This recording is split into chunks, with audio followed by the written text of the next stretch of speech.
Impact Hall of Famer Ken Shamrock and AEW President Tony Khan. Has Ken Shamrock met with Tony Khan? Well, Ken Shamrock took to Twitter last night and has led some people to believe he's actually met or at least spoken with the AEW President and CEO, because it looks like the AEW and Impact Wrestling working relationship may continue, of course, with tonight's episode of Impact Wrestling on Access TV. Impact Hall of Famer Ken Shamrock took to Twitter on Monday night and indicated that he had met with AEW President and CEO Tony Khan. This is what Ken Shamrock had to say, quote, at Tony Khan, meeting you again, hopefully our paths can cross again. Now obviously the grammar, I haven't misspoke there, the grammar is kind of like that when it comes to Ken Shamrock.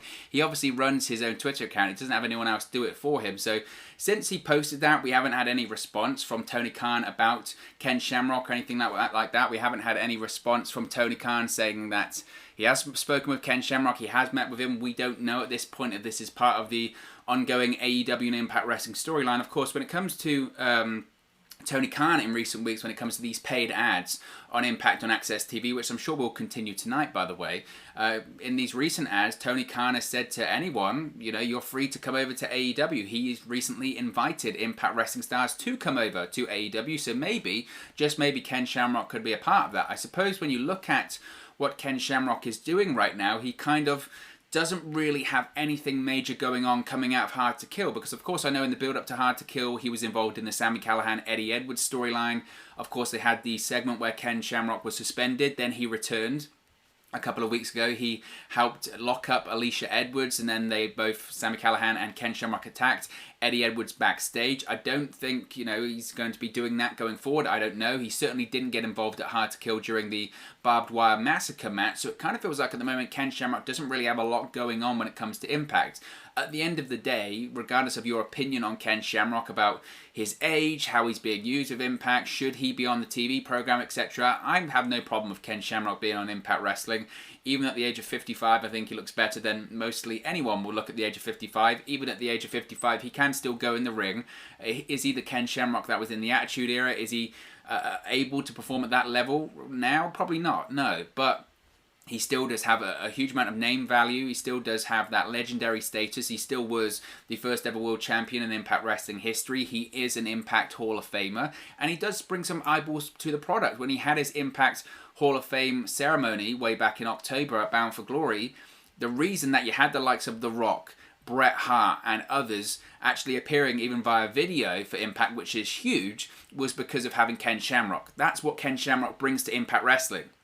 Who would have thought in 2020 would have had an appearance by The Rock, Dwayne Johnson, on an Impact Wrestling broadcast? That's because of Ken Shamrock. That's what Ken Shamrock has to offer. So I don't know at this point if this is going to be a storyline, if this is going to be the next step of the AEW and Impact Wrestling working relationship or the AEW and Impact Wrestling crossover. I don't know if that is the case with this whole Ken Shamrock Tony Khan tweet. I don't know if it's a case of just Ken Shamrock trying to get people talking on social media. He does that a lot. He responds to a lot of tweets on social media. I don't know if that is going to be the case with Ken Shamrock and Tony Khan. It certainly was interesting and certainly opened a lot of eyes and raised a lot of eyebrows when it came to Ken Shamrock doing that tweet last night. Certainly I saw it and went, man, is this going to be the next step in the storyline? Is this going to be the next step in Tony Khan and Ken Shamrock on TV? Is Tony Khan going to appear on the episode of Impact Wrestling in person tonight? Was Tony Khan there at the Hard to Kill pay-per-view over the weekend? Because maybe that would have been the period of time where Ken Shamrock would have met with Tony Khan. Maybe that would have been the period of time where this meeting between Shamrock and Tony Khan would have taken place. If Tony Khan was there at the Hard to Kill pay-per-view at the weekend, of course Kenny Omega was there, so you had some AEW talent there. Maybe Tony Khan travelled with him, and you could have had a situation where Ken Shamrock was at the event. Of course, he wasn't used in the Barbed Wire Massacre match, but he might have been there, and then maybe he would have spoken to Tony Khan at the event, which then possibly could say that Tony Khan might appear in person on the upcoming episodes of Impact on Access TV. Maybe we are going to see a storyline of some sorts between Shamrock and Tony Khan. I'm not sure if Shamrock would be the first name I would go to if I wanted to have another name from Impact crossover to AEW. I'm not sure really where, in terms of a storyline, where the relationship between a Ken Shamrock and a Tony Khan would go. Obviously, as I mentioned, Ken Shamrock, I suppose in terms of name recognition, having Ken Shamrock appear on TNT or having Ken Shamrock appear on Dynamite Ken Shamrock is still a big name. As I mentioned, he is an Impact Hall of Famer. He is a pro wrestling legend, and obviously he's a UFC Hall of Famer and a MMA and UFC legend too. So I suppose the name recognition of saying, oh, Ken Shamrock, Impact Wrestling's Ken Shamrock, Impact Hall of Famer, first ever world champion, appearing on AEW Dynamite, that could be considered a big deal in terms of getting eyeballs on the product. That's a possibility. Ultimately, it could mean nothing though. And I don't mean to be like, oh, it could mean something, could mean nothing. But Ken Shamrock is one of those people that sometimes his Twitter account just doesn't make sense. Sometimes his social media profile just doesn't make sense. And you have to try and read between the lines as to what Ken Shamrock is actually trying to say or do when it comes to Ken Shamrock on social media. So maybe that's the case. Maybe that's the case with Ken Shamrock. But it certainly was a tweet that came out of nowhere, and I think some people certainly raised their eyebrows and to say, what was that? Where did that come from? I certainly didn't see that coming. So, as I mentioned, Tony Khan since hasn't responded. It might be a case of Shamrock was told the creative of what was going to happen tonight on Impact on Access TV and kind of let slip. I don't know. We'll find out more tonight. We'll certainly have some more speculation and some more confirmation, as it were, tonight on Dynamite. It certainly is going to be very interesting to see. Nevertheless, I'm certainly very excited to see what happens when it comes to Shamrock and Khan. Certainly is going to be interesting. It probably, my initial thing is that it's nothing, but you never know. It might just be a case of Tony Khan was backstage at Hard to Kill and Ken Shamrock had a conversation and he's trying to get people talking. I think maybe that might be the most likely situation. We'll find out more though, obviously tonight on Impact, or we'll find out more going forward over the course of the next couple of weeks. Something else I did want to touch on though as well is Madison Rayne. Now of course Madison Rayne at Hard to Kill over the weekend announced her retirement from Impact Wrestling. Previously she had been a broadcaster with Josh Matthews as part of the commentary team for Impact. Subsequently they have been replaced by Matt Striker and D'Lo Brown. Josh Matthews is still with Impact. He was promoted to a behind the scenes producer role, and Madison Rayne, as I mentioned on the Hard to Kill pre-show, announced her retirement from Impact Wrestling. But we have more updates as to the reasoning behind Madison Rayne's retirement from Impact. Now Madison Rayne recently spoke with Ryan Bowman of Sportskeeda to discuss her time with Impact Wrestling and most importantly her retirement.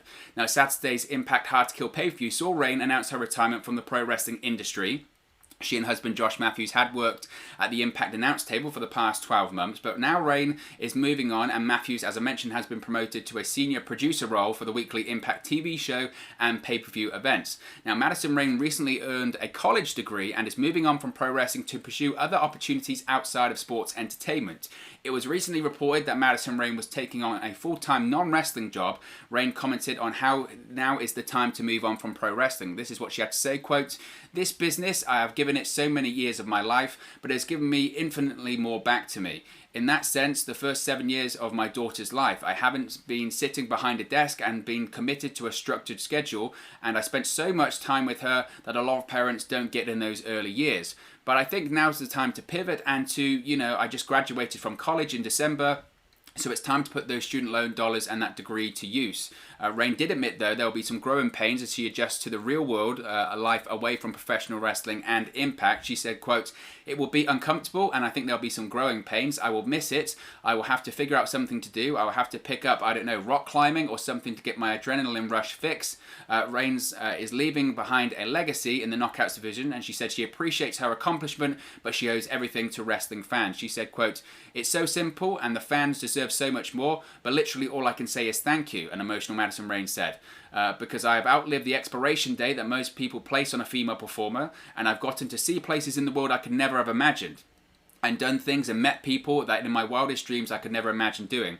It's all because the fans kept saying yes to Madison Rayne. They kept booing me when they were supposed to boo me, and they kept lifting me up and cheering for me when they were supposed to cheer for me. And without that, I wouldn't have had the career that I had, and I'm just forever, ever grateful for all of the fans." So there you go. It's a bit of an explanation from Madison Rayne as to why she decided to retire, what's the next step for her when it comes to her life outside of pro wrestling. As I mentioned, this was widely reported, so essentially Madison Rayne in this interview with Sportskeeda here is just confirming the reports about why she's decided to leave pro wrestling. We don't have any confirmation on what this role is outside of pro wrestling, what her full-time structured position is outside of Impact Wrestling and pro wrestling going forward. There had been some reports and some rumors that it was involved in the fitness industry or the health and fitness lifestyle industry. That might be a case. I don't know.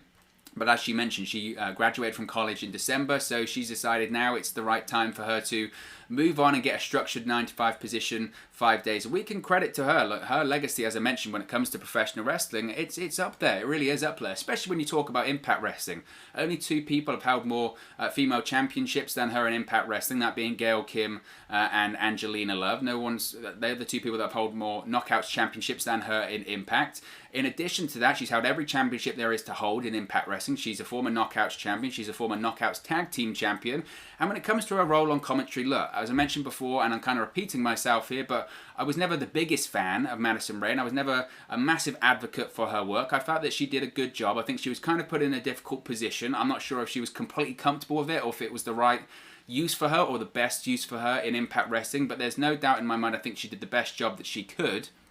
I always felt that there were better options available for Impact, and there were better options available for Madison Rayne inside of Impact Wrestling. I felt she was better suited to, if she wasn't going to be an in-ring performer, to be a manager or a mouthpiece for someone, to continue her backstage segment, that locker room talk segment. I thought she did a fantastic job in there. I just felt like there were better options for Impact, but I think she did the best job that she could. In addition to that, as I mentioned, it's a glass ceiling shattering moment for her during her time with Impact on the commentary desk, because let's face it, as I mentioned, she joins the likes of Renee Young and Beth Phoenix as other female performers that have done color commentary for major promotions. Of course, Renee Young did it on Monday Night Raw for WWE. Beth Phoenix still does it to this day with NXT for WWE. But in fairness, in comparison to Madison Rayne, Renee Young and Beth Phoenix are part of 3 people booths. Whereas in comparison, it was just Madison Rayne and Josh Matthews on commentary for Impact Wrestling. She was the single color commentator for Impact Wrestling during her time for 12 months. That's the first, as far as I'm aware, that's the first, single color commentator on a regular basis for a major company in North America. That's a massive achievement. That's a huge achievement. That's something that can't be taken away. So you have to look at her legacy in pro wrestling, and it's pretty substantial. As I mentioned, one of the most successful female talents in Impact Wrestling history, one of the foundations of the Knockouts division, an excellent wrestler, an excellent worker, had a time with the Beautiful People, had a time branching out as a single star. She had a variety of different gimmicks, whether it's, as I mentioned, the Beautiful People, whether it's just being the queen of the Knockouts, whether it's with Tara on the motorcycle. I mean, really, she had done it all. And then coming back and then transitioning into that commentator role, as I mentioned, wasn't the biggest fan, so I'm not going just to say just because she retired, I was a massive fan, I really enjoyed her work, it's sad to see her leave. It's sad to see her leave, obviously, because of the legacy that she has in Impact. I do think when it comes to the new commentary team, we do have an upgrade when it comes to Matt Striker and D'Lo Brown. I do think they did a very good job at Hard to Kill at the weekend. Obviously, there were some slight chemistry issues that will come over time, but I think ultimately they did a good job. But ultimately, look, it is sad to see Madison Rayne leave. As I mentioned, she's got a huge history and legacy with Impact Wrestling that won't be forgotten. I don't think Saturday's pre-show appearance will be her final appearance with Impact Wrestling. Ultimately, everyone comes back. Will it be her final match inside of the ring? That's certainly a possibility. That's certainly a possibility. She had a final in-ring appearance, as it were, competing in a match at Slammiversary last July as part of the Knockouts Gauntlet match. As you mentioned, she did make an appearance on the pay-per-view at Hard to Kill on Saturday too.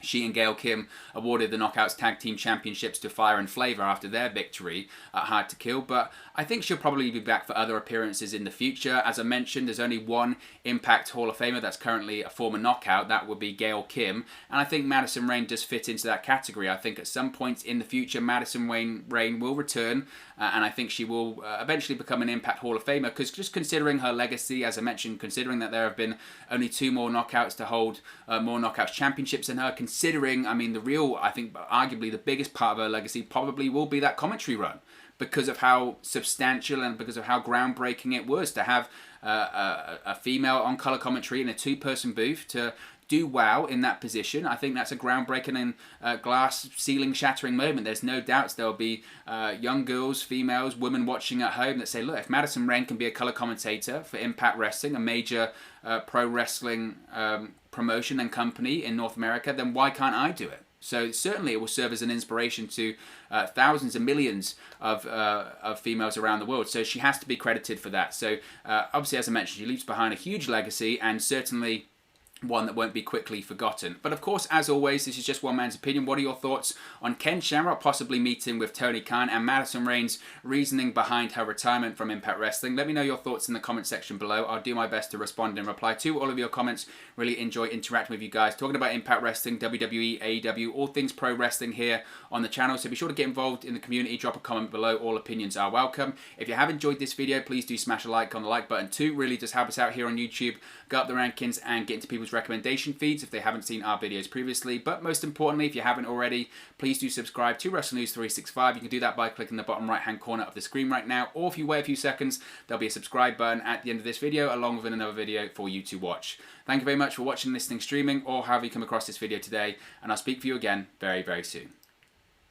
Hey guys, thank you for watching, listening, streaming, or however you come across this video today. Be sure to click on the video on the right there to watch our next video, or click the bottom there to subscribe, or the bottom right hand corner. Thank you very much, and I'll speak to you again very soon.